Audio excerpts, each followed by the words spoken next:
Hey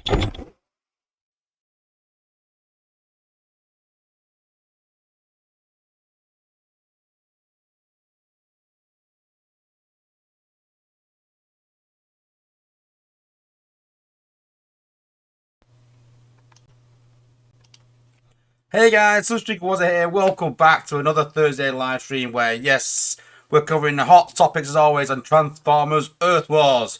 So apologies for the stream sort of starting a bit early today, so to speak. Had a few technical problems setting the stream up, but we are here now regardless, so apologies. I've been trying to sort some little sort of niggles out in the stream beforehand. But yeah, hopefully it's fixed it. So if you do get pushed to that other stream or that other video, whatever it is, let me know in the chat. But hopefully, fingers crossed, we could have fixed it. So, slight problem tonight with a bit of scheduling. I was supposed to put my daughter up before the stream, but it's been delayed. So sadly, we're going to cut the stream a bit short. So we are going to run through a few things, but we're going to make sure we cover the major, big information before we sort of leave there, and then we'll go from there. So apologies for the short stream, guys, but it's either that I push the stream back an amount of time that I don't know, or I cut the stream short. So sadly, that's where we're at. So let's see who we've got in the chat. So we've got Ricky Lau, we've got William Wilkinson, we've got Calvin, we've got Andrew Stevenson, Brad Channing as well. Supreme Rules, we've got my brother Grind Time, obviously. We've got Joseph Prime, we've got Joshua LeBlanc, we've got Blade 19, one of my members, and Trax as well. Thanks for being members, guys, much appreciated. We've got Berserk as well, we've got who else? Candyman, another of my members as well. Thank you. We've got LJ Gav. We've got Shiny523. We have E-Rods. We've got who else? The Primes K, Dread81. We've got Carnage Mac. Alright. We've got Stephen Gomez. Another of our members as well. And who else? We've got Melwin YouTube Soldier. Go and check out Soldier's YouTube channel, guys. Watch his stream from weekend as well. And Jamie Carpenter, another of our members as well. I just need to do something dead quick before it.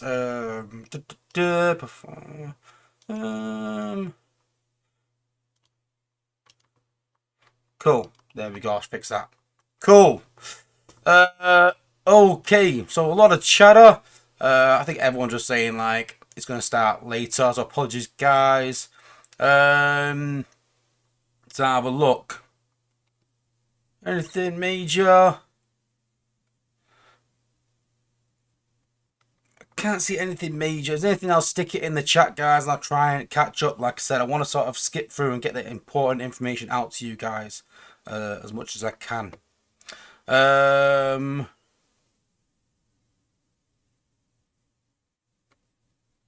Cool. Just having a look. A lot of talk about. Obviously, the thing being late as well. The Cyber Pass. Let's have a look. Cool, cool, cool.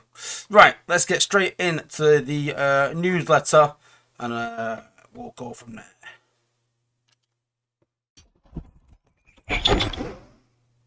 And as you can see, not even set up properly yet. There we go. There we go. Bar Week, Grana Week, Ninny Bong. First stage is this weekend's event. So this weekend's event is the first event that's achievable where we have a chance at a binary bonding element, a BBE. So before now, they've been completely in leaderboard events and available for like $100 to buy one. So it's good to finally get them in an event with a decent point tally that people can actually achieve. So this weekend's event, it's basically a prestige event. 120 prestiges, 5,000 points per prestige. An alliance event, so it works out about 600,000 points, so very achievable. And they've just said there's lots of sparks. You can see below you've got shards, you've got spark as well. 1,000 spark per prestige, which is 120,000 spark. that right? Yeah, so pretty decent. So we've got in each one, there's a bit of confusion. People thought that it was all three at each one. It's not. So you have a 33% chance of getting prime core shards, 20, 40, or 100. 33% chance of getting 5-star shards, 10, 20, or 50. 33% chance of spark 1,000, 2,000, and 5,000. So that equals 99%. And you've got 1% at a BBE. So you're probably looking at getting a BBE item if you're lucky. If you're unlucky, none. If you're very lucky, then 2. But I would imagine most people will get 1 BBE item out of these crystals. Now, although it's only 1% chance, I have criticised that in bundles. I don't mind 1% in an event too much, because you don't have to spend money on this. You can get it free. So if you're free to play and you got a 1% chance, I'm fine with that. But I think if you're spending good money, spending a lot of money, it should be more than a 1% chance. So I don't mind it. I'm quite looking forward to this weekend's event. There's been a few events recently where I'm like, yeah, there's nothing in this really for me. But I don't mind competing for a BB item. And then you obviously got 4-star shards and 3-star shards as well. So 120 prestiges. You got about 3,000 4-star shards. It's about the norm, really. 100. You got 5,000. You got 50 prems as well. So 60 is it? 50, 60 prems. So yeah, pretty decent event. I'll give it that much. It's something a bit new. Normal battle zones apply. It's not mayhem mode, I don't believe.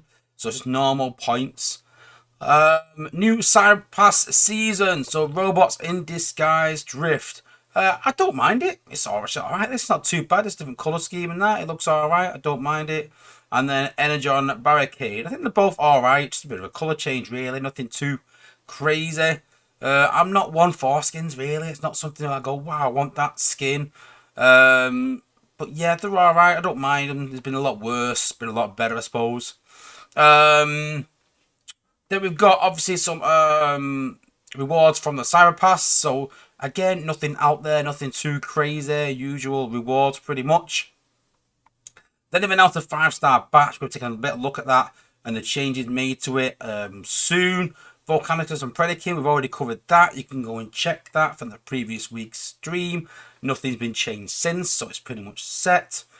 Then we've got the Super Bowl chest this weekend. Then we've got Volcanicus next weekend. That'll be for the 5-star part, or whatever it is for Volcanicus. Yeah, I imagine with Volcanicus crystals in there as well, a bit of a Dino Gate maybe or something. I don't know. Hopefully that's been the sort of rumor going around. Then to be confirmed, it'll be a nice easy event. I don't know what it'll be, but I presume it'll be a 10k event right before the Alliance Endurance event for the new bots, which we will find out soon what they are. We'll cover them later in the stream. Then content creators, myself, Freezer, Soldier. Obviously, Freezer streams straight after me normally. It may be a bit after me normally, but today I mean. But he does stream later on. Go and check him out. And like I said, Soldier started streaming on a Sunday as well. So go and check out Soldier as well. And we also do content here and in between as well. So make sure you subscribe, guys. Then we've got some cool drawings as normal, or Grimlock drawings. And then the next team stream will be on the 27th of Feb. So go and check that out as well. So let's see what everyone's talking about in the chat. Let's go back. So yeah, talk about Cyclonus. No update at all for that, but I imagine that's on the back burner right now. So have a look. Who else? KP, welcome to the stream as well.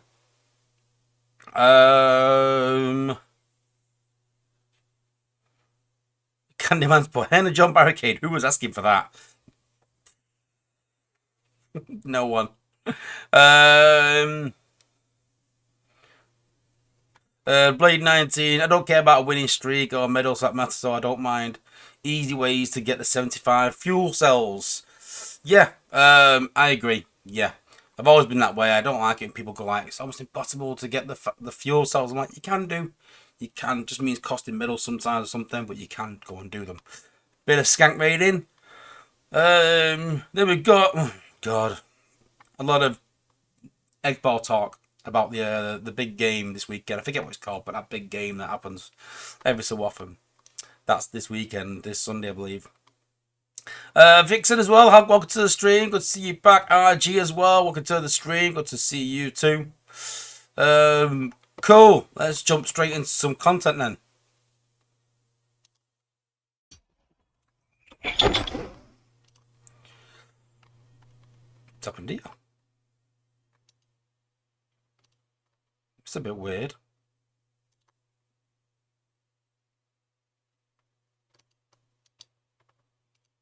What's going on here? This is a bit weird.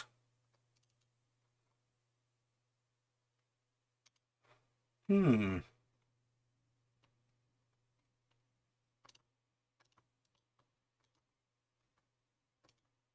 was on the Matrix then, wasn't it? What's going on? Let me just try flicking back and forward again. Why is he not picking up the game? What is going on here?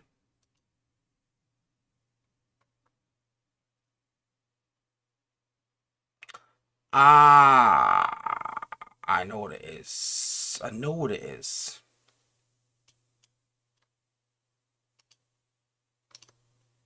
There we go. I knew what it was. There we go. Cool. Fixed.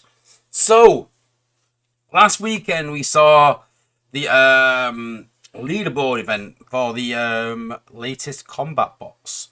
And so before it, I thought, should I go for it? Shouldn't I go for it? I was kind of on the fence, really. I was still working all weekend, but I thought, it's mayhem mode. I could probably go for it. And then I thought, I don't know, actually. I don't know. I'm not convinced on the bot itself. I was going for it for the BB items, maybe. I thought, I'll go for that. But I get no interest in the bot, really, in the combat. So I thought, maybe for the BBE. And then I seen this. And then I seen the scores. I was like, what the hell is going on? And I think people are just competing in it now just to sort of have bragging rights, because 1,000,000 points is absolute chaos. Crazy amount of points.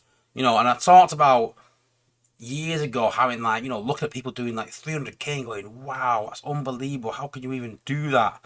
And obviously when you transfer that back into today's sort of leveling and in a higher zone and with the mayhem points, then it's probably about the same, honest with you.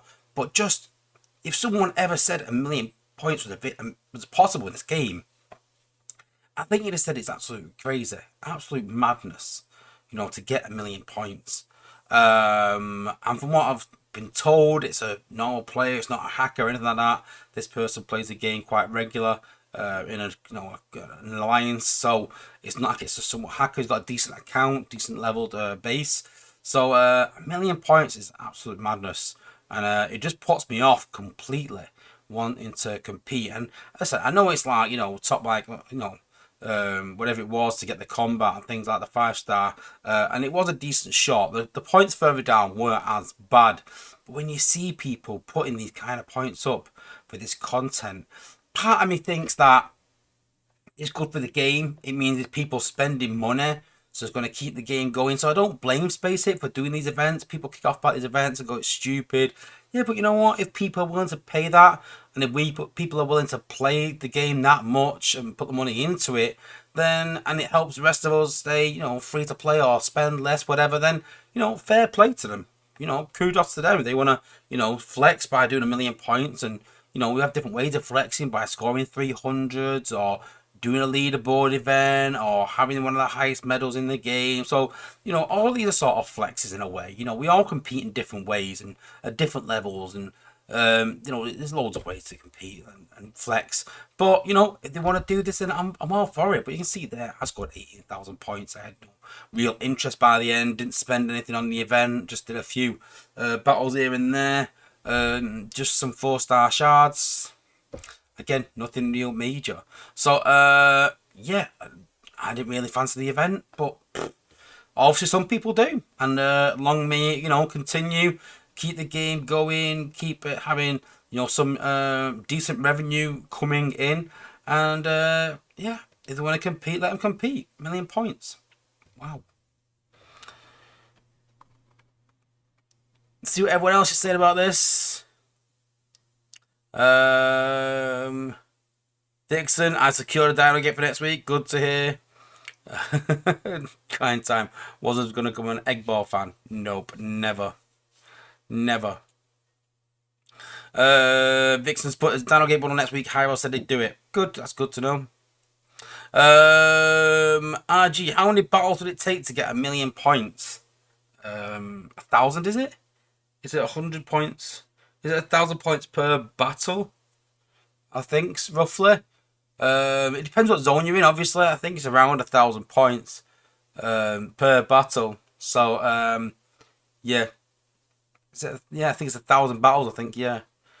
Yeah. Grandside's put, I broke 50k on each account on Friday, then just play once or twice a day. The rest of the weekend, not coining cells. Yeah. Volcanicus, I wasn't bothered to put in that many points. Fair points, yeah. Poseidon's put 1,000,000 points. It's insane. Yeah, I still think it equates to the same because obviously you're getting, 1,000 points per run rather than the old 300 or 250 or 200 even back in the day. So you're getting 5 times the points. So, you could say it's around 250k, which was lower than what Dr. Claw did. I think Dr. Claw did 320k, was it? I think. Yeah.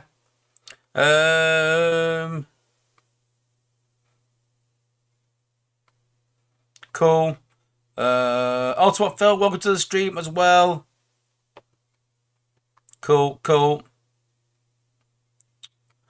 Okay, well, I want to get into a few bot setups. I've had a few more requests for some bot setups. I appreciate that some people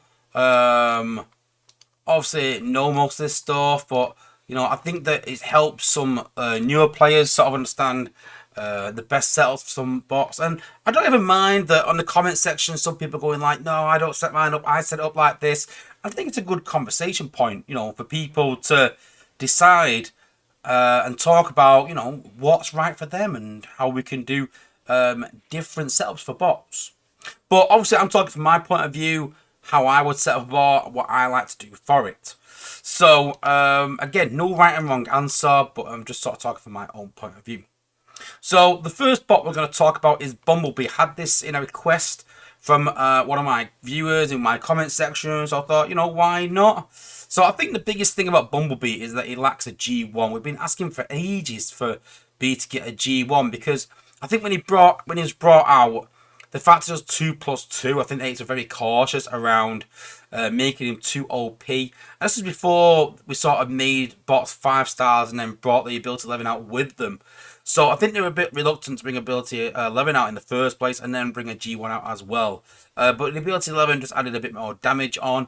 But damage over time, over 12 seconds. But 2+2, I think that's a good playoff. The fact that it takes 12 seconds, but it's cheap. I like that idea. Damage over time for me should be cheaper because it's damage over time. Instant damage may be a bit more expensive because it can wipe the targets out straight away. You don't have to worry about him anymore. But in terms of a core, it's quite difficult. You can put a prime core on, no doubt. That's probably the best solution. But anything that sort of keeps him alive, sadly, there's no real prime core that keeps him alive. You can put Vector on, but I think Vector's not a good idea because once B's in a point where he's going to die, Vector's just going to bring him back and then he's going to get killed again. So I'm not sure Vector's the best idea. Alchemist, I think I see quite a few people with Alchemist maybe on B, but he doesn't do much damage himself, his DPS, so you're relying on using the ability. Yes, it is 2+2, so you can use it quite a bit, but B went out of my team a bit when the anti-stun, anti-electric cores became more a focus point, but now they're not. They're being rarely used. Might see B come back into the meta maybe.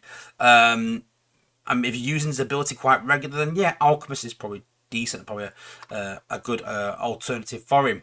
But anything that sort of keeps him alive, anything that's, I think that's B's biggest downfall is survivability. So anything that heals him, anything that protects him, anything that keeps him alive, that's going to be the main point for B anyway. In terms of combat, I mean, Triceratops was made for scouts, so only equipable by scouts. So it's made for them, and as you can see, heals your bot for 85% of the damage dealt. So it's all about healing and keeping them alive. That was what Triceratops was made for, to help the likes of B and other scouts to stay alive. That's their main downfall. Every 7 seconds, disable the target for 3 seconds. It's here and there. Increase your normal damage of your bot by 29%.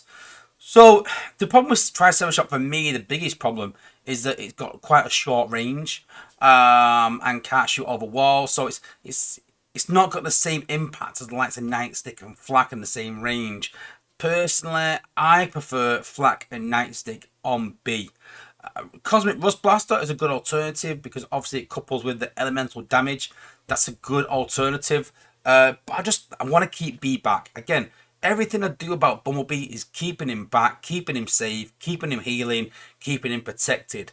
So any way you can do that by increasing his range, by giving him healing, by giving him protection, that's the main thing you want to do on B. So Triceratops Shot for the healing is a great option. Cosmic Rust Blaster for the increased damage. But again, I'm not too bothered about giving B damage. I'm trying to give him healing. That's why Nightstick's always a good option. Excuse me. For that healing. So yeah, very good option. And again, Flak, the likes of, for that range, are also decent as well. But yeah. But whatever you choose to Bumblebee, again, just keep in your mind, protect him, survivability, and keeping him out of harm's way and behind what all the other bots you've got in the field. Next up,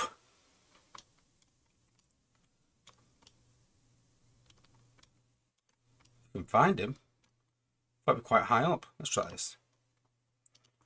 So next up we have Sandstorm. So Sandstorm was a bot, an old bot that they've sort of like, they've given a bit of a new lease of life with his G1 cores. He was always on the cusp of some teens, but not quite hitting it at the highest heights. And I think that his G1s maybe might have brought him back into the meta a bit more.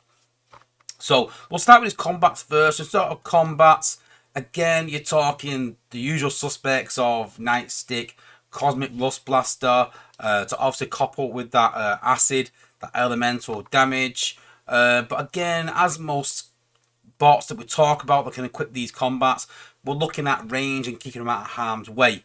So Cosmic Rust Blaster, Flak, Nightstick are typical combats you would equip on Sandstorm. Now, obviously with Sandstorm being a triple changer and having 2 abilities, there's different ways you can sort of use him.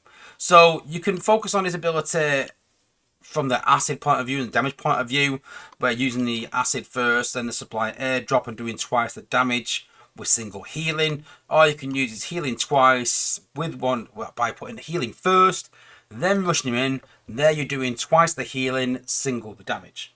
Now for me, I think you've got two G1 cores. You've got his G1 Sandstorm Supply and G1 Sandstorm Toxic. So the supply element we'll go through in a minute supports the supply airdrop, and the supply toxic obviously supports the toxic rush.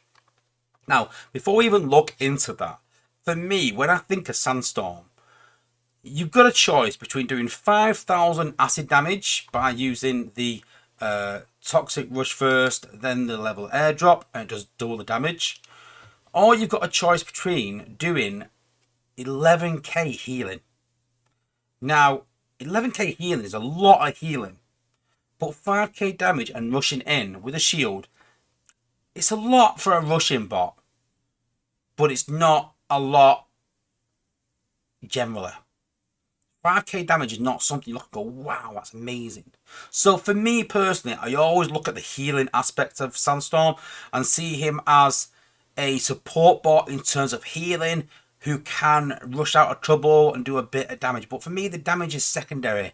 It's all about his healing. And I always think to myself, can I drop a healer and put Sandstorm in there instead? So if we're talking pure numbers of healing, I mean, compared to a Minerva, he actually does more healing than Minerva. So look at Minerva's tower at 70.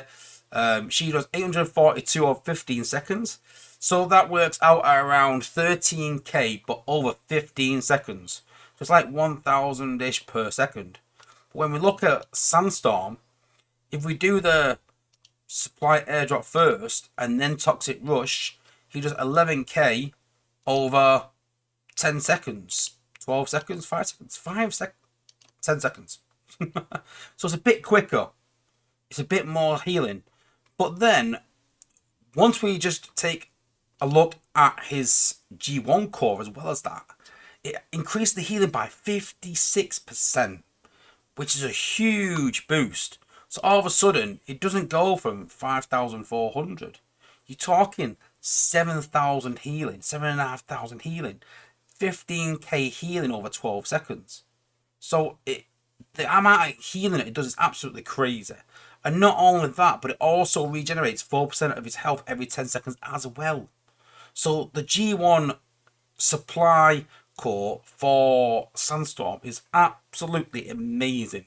I actually chased this, got the toxic one, and carried on chasing it because I wanted it that much. I think it's honestly one of the best G1 cores in the game.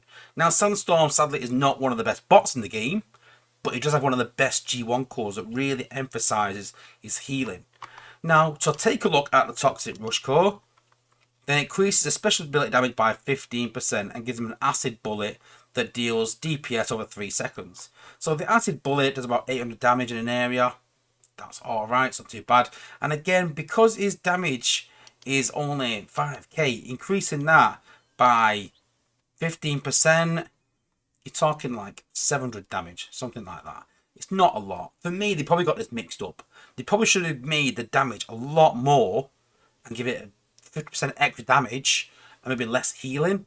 That might have made more sense in terms of balance. But they've done it this way and it does a crazy amount of healing. So do consider maybe, if you're timing out maybe on bases, swapping out Sandstorm, putting Minerva in. The problem with that is obviously you lose the healing Minerva does throughout the battle. But in terms of that just tower, if you don't really use Minerva that much and you find that your bots stay alive and you use 2 healers maybe, and you only keep Minerva in for that healing tower, then I consider maybe using Sandstorm instead. It's just an option, guys, to think about. But in terms of setup, yeah, combat, you can really put any range combat on him. But I would definitely go and chase that G1 Sandstorm supply core out of the 2. And definitely the best core option. You can obviously, as always, put a Prime core on, but I just think that G1 core being one of the best in the game is something you just can't turn down, and you just can't not chase.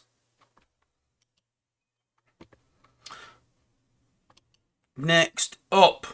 So next up, bit surprised myself I haven't covered this already. I mean, like, you were like, oh my god, how have you not covered this already? Was I? And that is Optimus Prime. So Optimus Prime, it obviously depends on how you use Optimus Prime for how you want to set him up. Now I know some people will use him in a team to help with pathing. So they'll start a battle off, especially split bases, and if a bot starts to walk, towards where it shouldn't be, walk off, they'll just use him and pull him back. Now if you're using him for that way, then his G1 core doesn't really matter too much because generally he'll stay alive a bit better. So if you're using him in part of a walk squad to help you with pathing, I would simply just slap a Prime core on him of some kind. And in terms of combat, you've got your free choice basically. You can put anything from something that's, helps with hack, anything that increases damage even because it has a good amount of damage. Interacts, increases health, you can put a minion on him. You kind of got a free option with Optimus Prime really, because it's there for one reason, to help with your pathing. Now, me personally, when I do use Optimus Prime, I use him a bit different. I use him to do a Russian smash. Now, if you go and check out the Russian smash video that I've done in the past, generally you want to keep him alive as much as you can. You want to protect him as much as you can. You want to protect him from the mines. That's the main problem, is that if you hit the wrong mine, you take too much damage and he dies, the rush fails, the attack is gone. It's a very risk versus reward attack. Very risky attack, but if you can pull it off, you can beat a top level base with not so much top level bots. It is possible. And the best way to do that is with his G1. Because what happens is you rush him in, you let him take a lot of damage, you hit the mines, but once his health drops below 30%, it becomes invulnerable to damage for 12 seconds. So what you want to do is you want to get his health right down to the point where he's then invulnerable, and then within that 12 seconds, rush your team up. Now, again, like I said earlier, the problem with this is that if he dies, the rush fails. But we have a great solution for that now. And that is the Forge of Solus Prime, because it revives him. So not only does he do normal attack damage, double the normal attack damage to bots and combiners, which is a bit here and there in a Russian smash, but it gives him a hack immunity. So normally you've got to be really careful around the age and who's in outposts. That doesn't matter with the Forge of Solus Prime. Obviously does a bit of DPS damage, but it heals him, which helps again. But the big one is that it revives with 6% of his health. So if you do that Russian smash and he gets caught on a mine and actually dies in the process, you can actually bring him back to life with the Forge of Solus Prime and then still rush. And that is huge for him. Absolutely massive. So if you are going to do a Russian smash of any kind, then kind of his G1 core and the Forge of Solus Prime is an absolute must. But again, outside of that, if you're just walking with him, it doesn't really matter, really. You can treat it like any other bot, give him some protection, give him a Prime core. It doesn't really matter. But Russian Smash, this is like made for that. It's literally made for it. Everything to keep him alive, give him that extra bit of health, give him that ability to get your bots up the map. Go and check it out, guys. Russian Smash, you'll see what I mean. It's a really good tactic for new players. It's quite hard to pull off, but if you do, it can work wonders against beating top bases, and this is the setup that you want.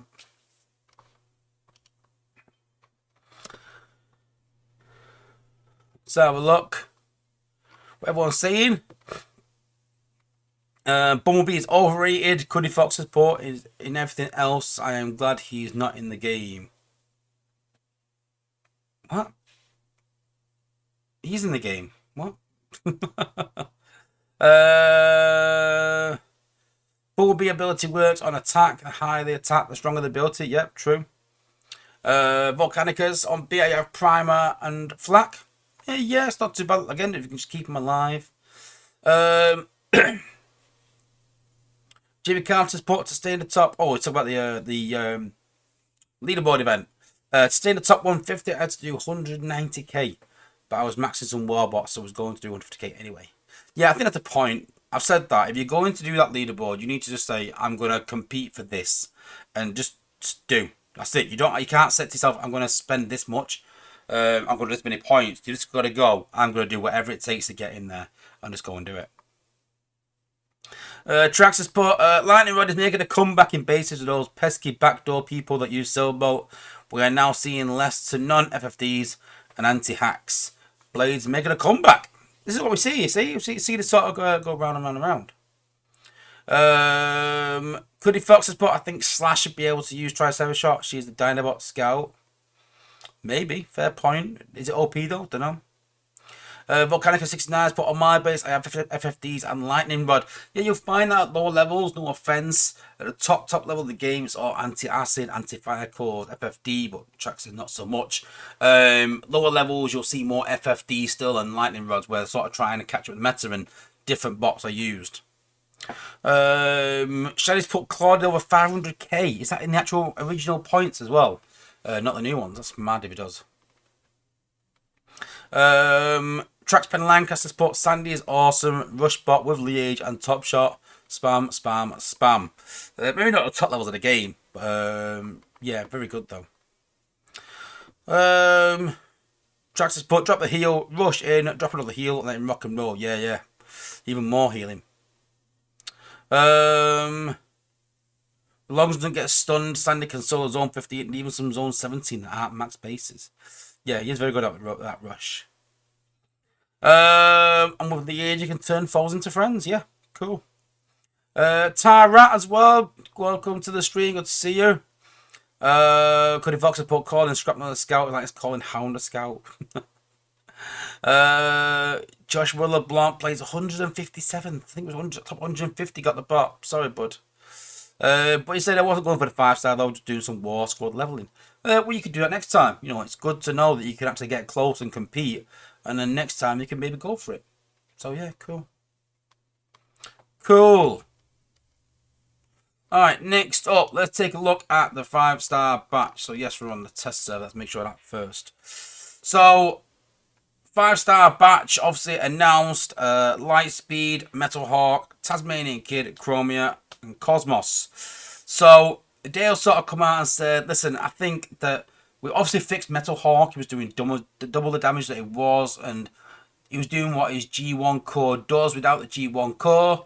That's all been fixed. So Dale considers Metal Hawk and Lightspeed pretty much done. They're finished. They're ready to go in the batch. They're not going to change. So don't expect many changes around them. Obviously, Metal Hawk will do half the damage that it did, or half the effect. Sorry, half the duration of what he did. And now he needs his G1 core to do what he did. It passes me what it was. And Lightspeed, same as he was. Not changed much. So I think the biggest change at the minute is for Tasmanian Kid. Dale said that it wasn't working as he should be, which we covered in the previous stream. And so he sort of like dumbed it down a bit. There was problems with, there was arguments that his range weren't as good, and Dale's obviously said that obviously his range has been reduced because his damage is, I'm not even sure what happened to him. I've never been a fan of this bot at all, and so I was never really intrigued by it, because when I tested it out, I was like, this is really awful. But let's give it a whirl and see what's changed. You guys probably know better than me, and see if it's any good.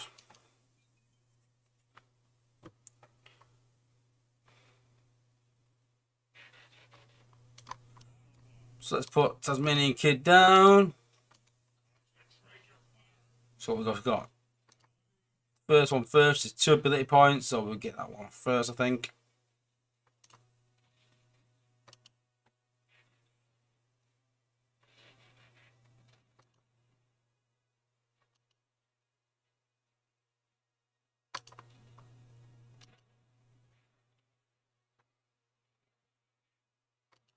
And just completely just missed that tower.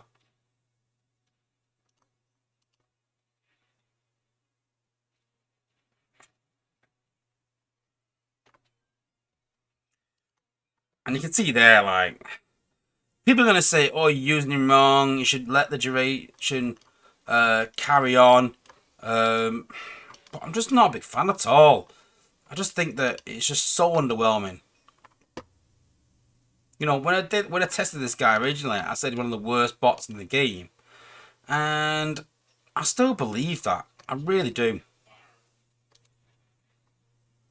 So is it electric damage? Does it stun, I think, as well? So let's do that one first. Do the alpha swipe first. So yeah, that's stunned them. Yeah. Supposed to let it stun, let it carry on. Now we'll use the other one.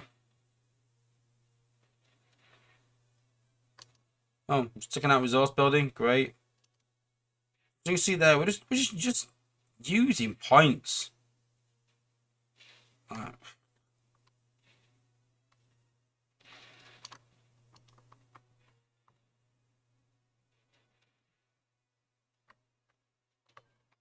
I mean, one thing that sticks in my mind is when we were testing this bot, I think I can't remember which developer it was, but I'm pretty sure they said, "Oh yeah, but he's really good at taking out resource buildings." And I was like, "What?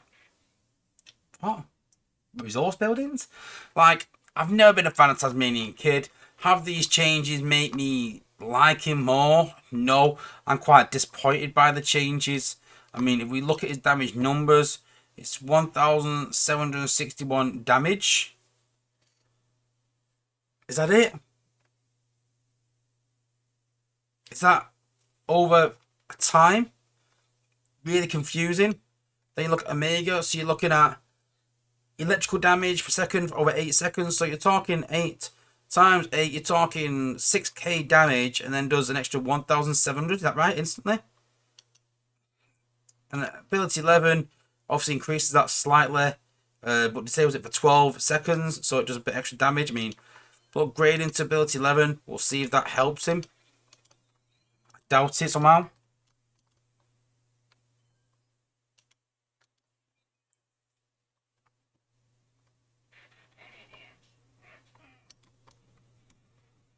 Let's see if that's helped it at all. I doubt it, but let's go. Has that range just... Is it just me, or has that range been reduced? Is it just me, or has that range got smaller with ability 11?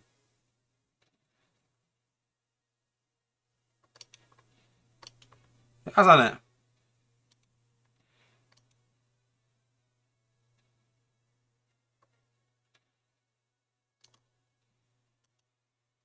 What the hell's going on?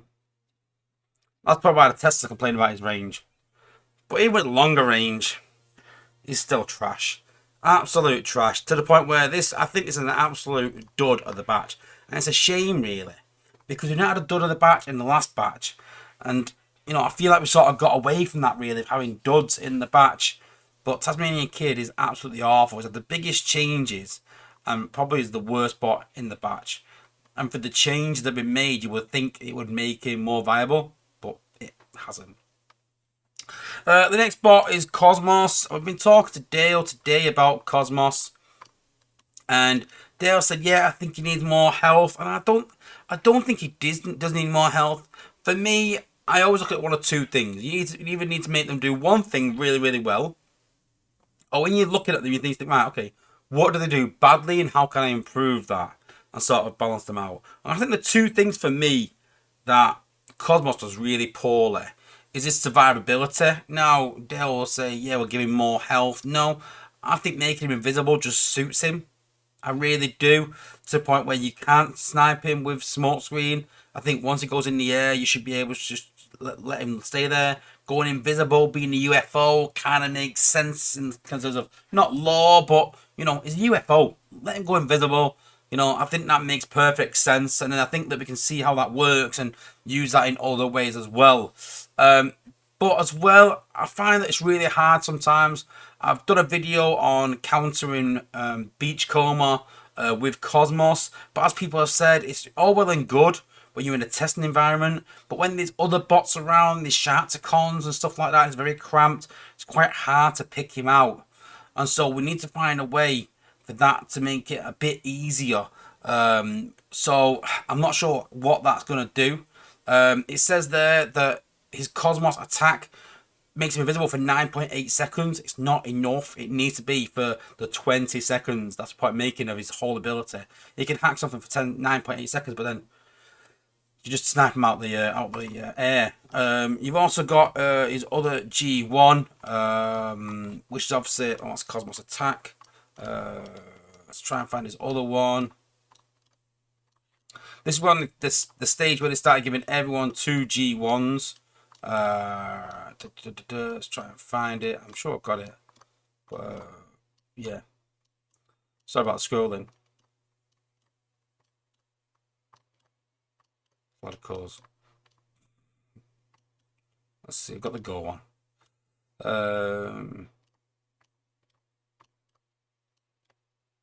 No, I've got the go one.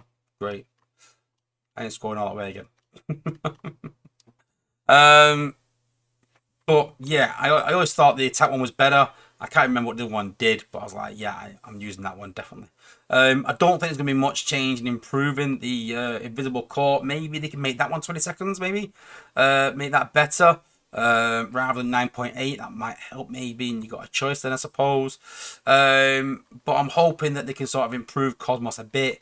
Nothing crazy going to happen, but I think maybe we can improve him after a bit of testing. And then I think that the big talking point that everyone's talking about at the minute is Chromia. So Chromia, they've given her more DPS, I believe. That's going up to 100% rather than 90, I think. But I said to Dale, like, the damage is nothing for her. It's negligible. It doesn't mean anything. And so I think the point is that they need to give us something other than this knockback. The knockback is pretty awful, really. So they definitely need to give her something else other than knockback. And they said that when she's on defense, yeah, when she's on defense, it's great. It knocks enemies back. It gets them sort of muddled up. But in terms of when she's on attack, you can't knock back defenses. So you're only going to use that on outpost bots and combiners. So no one's impressed with this ability 11. Definitely needs improving. Definitely needs changing. So I think we'll see some changes to Chromia. I think we'll see some changes to Cosmos. And I'm hoping some big changes to Tasmanian Kid, hopefully. And that will hopefully make the batch better. Because I'm not... Lightspeed's alright. Metal Hawk's alright. Cosmos is alright. Chromia's alright. Tasmanian Kid's awful. So I think for bots, it's a very easy batch to skip other than Lightspeed. I think for cons, it's more important to get those combiner pieces. But I just think there's too many bots in there that people are going to avoid and go, no thanks. And there's some big changes to be made. But Dale did say that if you want better bots, then that should be Legacy. But then did say that they're not going to be war bots. And he said there are not going to be many changes to the 5-star batches.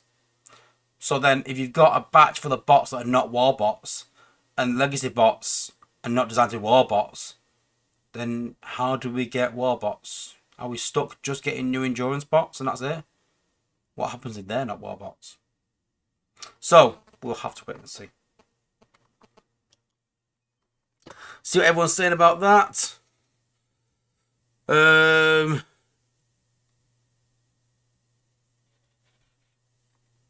So Cuddy Fox says, but only reason why Chrome is getting a 5-star is because of Hellbat. Yeah, that's true. Dread 81, new 5-star batch is amazing for cons. Yeah, because of combiner pieces, but that's all really, I think. Grind time. Wait, did we know Gears is coming? Yes. It was announced.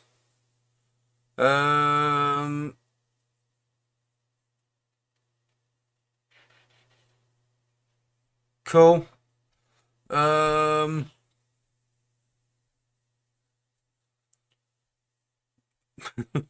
Okay.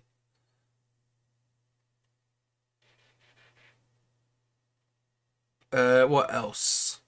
Berserk put Mind Wipe just needs to just do what he does well, which is to hack a bot. So maybe one of the two he hacks can't be immune and ramp up damage. Maybe. Berserk assisted buildings. Chromia hacks a building. Yeah, which just stuns. Doesn't make sense, does it really? It's stuns. So if she hacks a building and stuns it, it cancels each other out. Grand Transport Taz Kid needs a total rework. Agreed completely. Berserk's put Taz was supposed to rework, but it seems same but worse. It was always a weird design for the style of bot. I agree. Cool. Okay. So in the Space Age stream, they have announced the new bots as Gears and Quake. There was some talk in playtest about getting rid of Gears and putting Harden in. That would make sense when both being tanks, but sadly not. It's a bit last minute for the artwork, so it's not going ahead. So we are sort of stuck with Quake and Gears. So let's take a first look at Quake. Sorry, Gears, not Quake. So let's take a look at Gears. So Gears is going to be a gunner, as I said in the stream. So the ability is called Glass Gas Devastation. So 5+2. And it says target an enemy at medium range, firing 4 rockets that engulf an area in glass gas, causing targets to take an extra 40% damage for 10 seconds. Transform for 10 seconds, launching missiles that deal 2,594 damage per second in a small area. As you can see there, volatile mixture, obviously it increases the damage. Take that off, you can see there, 2246, put it on, increases the damage.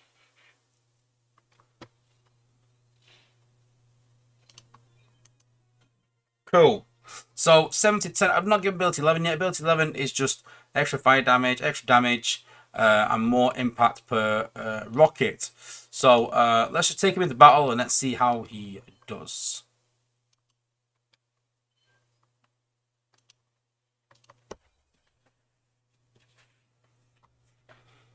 So I've just been testing him out against a couple of shock towers here over this wall, just to sort of see, can he sort of take them out. Highest HP in the game, so you're thinking that Gears having 2,594 damage per second in a small area, over 10 seconds is 25k damage, which should take them out. Then he's got 40% glass gas, so he should absolutely smash these shock towers.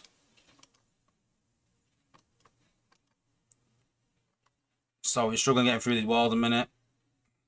So there was talk about making him invisible to walls and pathing through walls, but that'd cause absolute chaos with pathing and stuff. So no, he doesn't go through walls anymore, thankfully. That was the weirdest idea ever.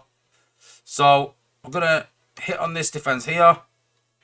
So he throws the glass gas down. You can see there that he's firing rockets, kind of a bit like Rotor Storm from range. You see there that it's actually hit the beam laser. So let's do it on the other shock tower here. Throws the glass gas down.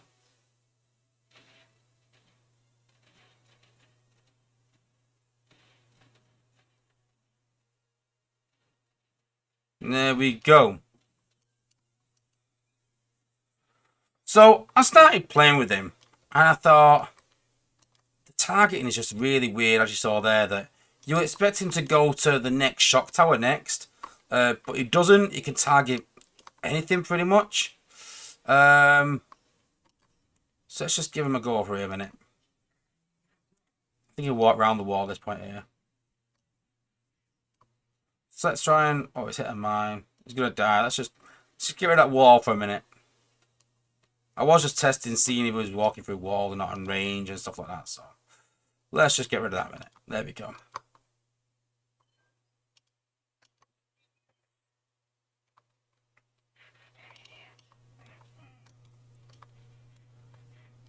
Let's try Gears out.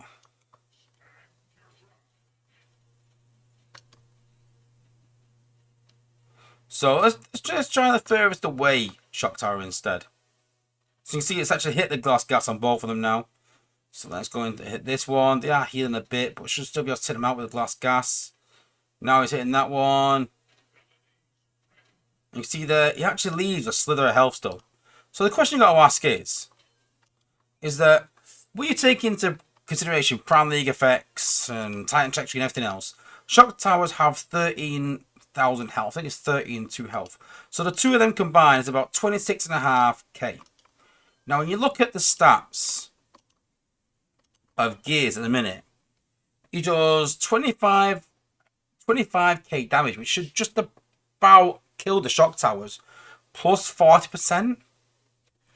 So I was like, he should do about 36k damage, which is enough to take out the shock towers. But what I calculated is, he's actually doing 2,594 damage when hitting glass gas. So he's actually doing around 1,800 damage. And so he's actually doing 18k damage in an area, not 25k damage. So all of a sudden, when you read 25k plus 40k, 36k, you think, whoa, that's quite a lot of damage. But then when you consider he's doing 25k damage when on glass gas, it doesn't sound as much. And without glass gas, he's doing 18k damage for 5 ability points. It sounds pretty crap, especially when you compare him to the likes of a 4-star Rotor Storm, who does 1,400 damage for 20 seconds. So that's 28k damage, and he gets a bonus if he actually kills the defense. So he's doing more even as well.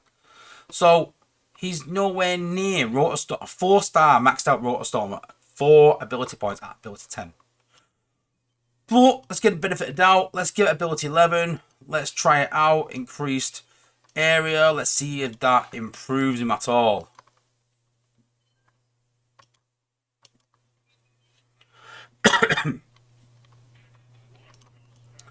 So I haven't tested this ability 11 yet. Let's see how much this changes.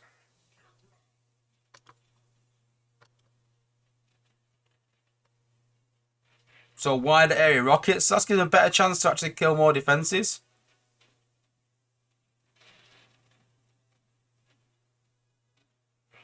So it definitely does more damage with ability 11. But I always look at comparables and who he's compared to. So let's compare him to some other bots. So we've got Rotorstorm here, we've got Prowl, we've got Sea Spray. Now Sea Spray is a bit of a cheat really, because Sea Spray can take out 6, 7, 8 defenses in an area. But I'm just thinking, just making a point that for 4 plus 3, if you use Sea Spray times 2, you're taking out most defenses at the top level of the game in a huge line for 4 plus 7, 11 ability points. And then when you compare that to Gears for 5 plus 2, that's 5 plus 7 is 12. You're maybe taking out 4 defenses, maybe 5 at a push.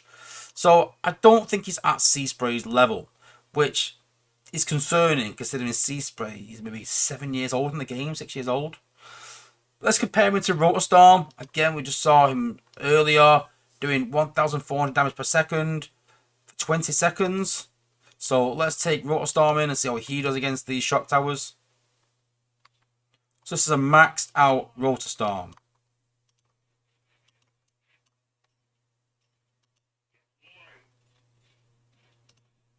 So you can see there, better range already.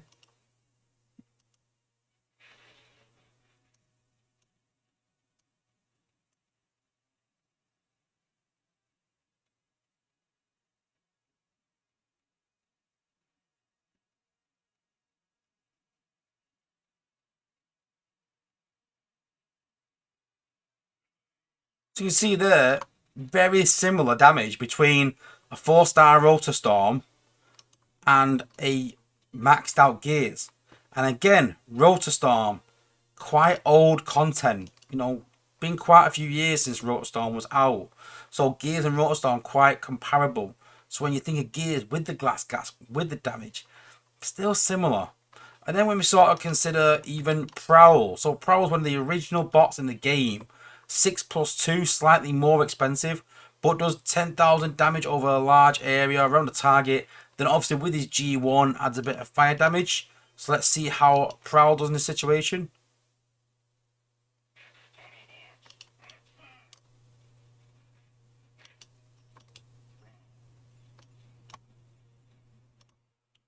See there, a lot better range for Prowl, a lot bigger range. You do damage in an area, you can see there that it leaves a slither of health.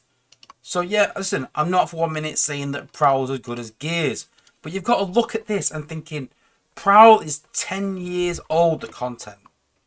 10 years old. And this new bot is nowhere near that much better than Prowl. Nowhere near the level it needs to be. Nowhere close. And so sadly, they've got to make Gears a lot better. A lot better. Because at the minute, he's nowhere near where he should be. So, comparing it to Prowl and comparing it to Rotorstorm and comparing it to, you know, bots like that are years old, you know, we need to knock this up a level. It just seems that they're quite reluctant to do so. But he definitely needs improving. He's nowhere near where he needs to be. At the minute, I was quite pumped to go over for this endurance. It's close to my birthday. It would have been a nice birthday present. But I'm just not interested right now. A bot like this that does so little damage.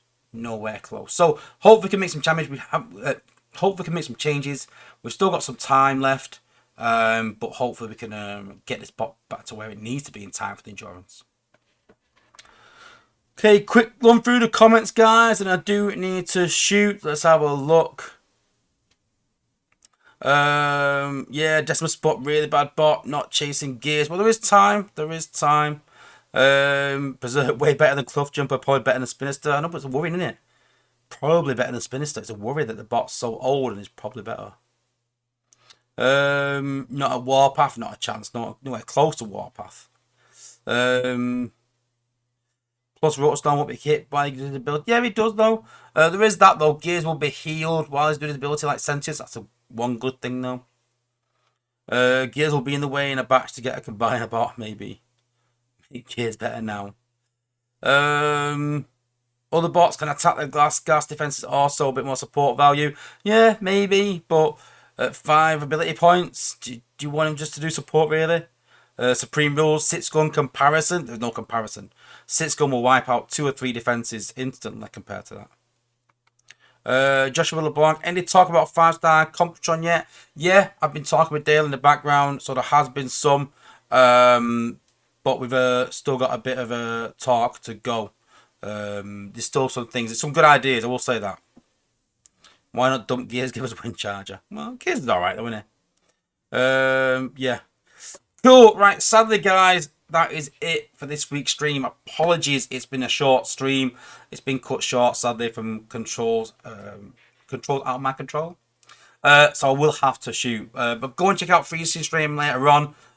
Once I've done what I have to do, I will be around on Discord if anyone's got any questions or anything like that. And I can show maybe some more little things or something. I've got more questions. Really apologise for the short stream, guys, like I said. But tune in next week where we'll be back to normal, where we can obviously cover the new content. We should have more Computron news. I'll try and push Dale as well for a bit of news around Cyclonus.